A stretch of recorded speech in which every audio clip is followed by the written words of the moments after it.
Сәлеметсіздер ме?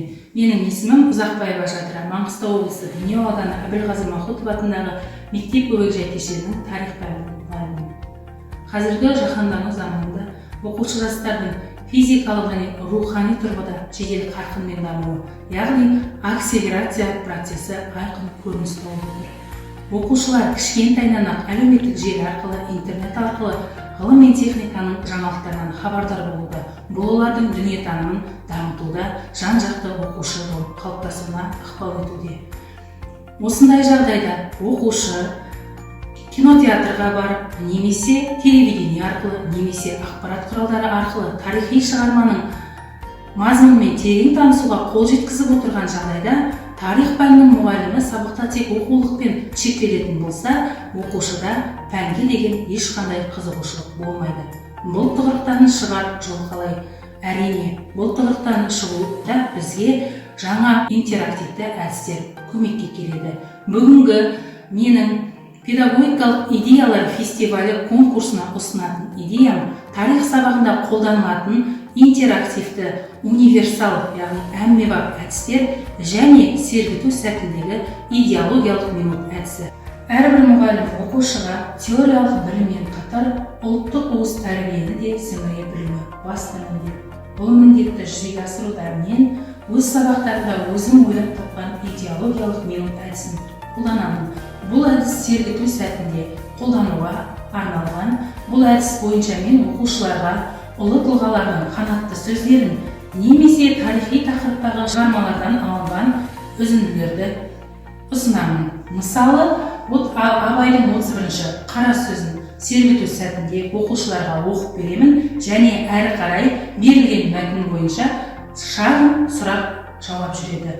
Бұл әдіс бойынша оқушылардың негізгі тақырып мазмұнынан ойының басқа арнаға бұрылып сергуімен қатар ұлттық тәрбиені, ұлттық құндылықтарды бойға сіңіру процесі жүреді. Ал енді өз тәжірибемде нәтиже берген АКТ құралдарынсыз ақ, компьютерсіз ақ, тіпті кабинетте жарық сөніп қалған жағдайда қолдануға болатын әмбебап интерактивті әдістерге тоқталсам.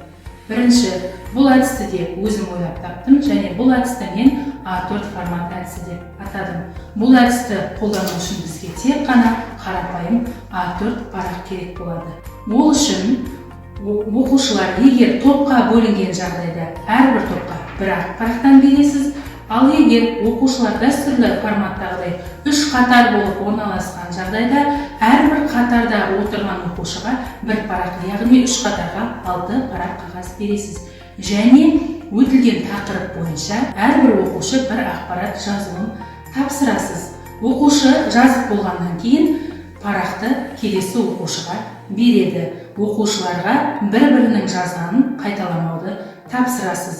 Осылай ақ қағаз ең соңғы оқушыға жетіп барып, осы оқушы тапсырманы аяқтағаннан кейін әр қатардағы немесе әр топтағы соңғы оқушы ақпаратта жазылған өтілген тақырыпқа қатысты мәліметтерді оқып шығады. Бұл процесте не жүреді? Біріншіден, оқушылар өтілген тақырыпты еске түсіреді, қайталайды.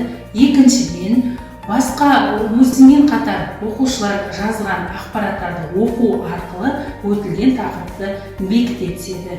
Әдістің артықшылығы бұл әдіске пассив оқушыда, актив оқушыда белсене қатысады.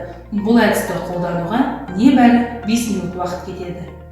Келесі әмбебап интерактивті әдістің бірі Бермуд үшбұрышы әдісі. Бұл әдісті қолдану үшін бізге қарапайым борт және тақырыпқа байланысты дайындалған кеспе қағаздар керек болады. Әдісті қолданбас бұрын сыныптың еденіне бормен үлкен үшбұрыш пішінін сызып аламыз. Одан кейін оқушыларды топқа бөлеміз. Әр топтан 3 оқушыдан шығып кеспе қағаздарды таңдап алады және үшбұрыштың ішіне орналасады. Оқушылар кеспе қағаздардағы сұрақтарға ойланып, талдап, нақты және дұрыс жауап беруі тиіс.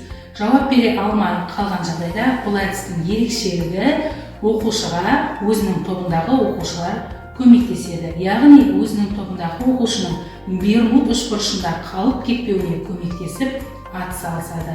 Бұл Бермуд үшбұрышы әдісін қолдану арқылы не жүреді? Біріншіден, оқушылар талдап, нақты дұрыс жауап береді және бір-біріне көмекке ұмтылады. Яғни бұл әдіс оқушыларды ойлануға итермелеумен қатар жауапкершілікке тәрбиелейді. Жоғарыда назарларыңызға ұсынылған әмбебап интерактивті әдістер оқушылардың сабаққа деген ынтасын, қызығушылығын арттырумен қатар тарих сабағында тарихи тақырыптарды тез әрі оңай түсінуге мүмкіндік береді. Назарларыңызға рахмет.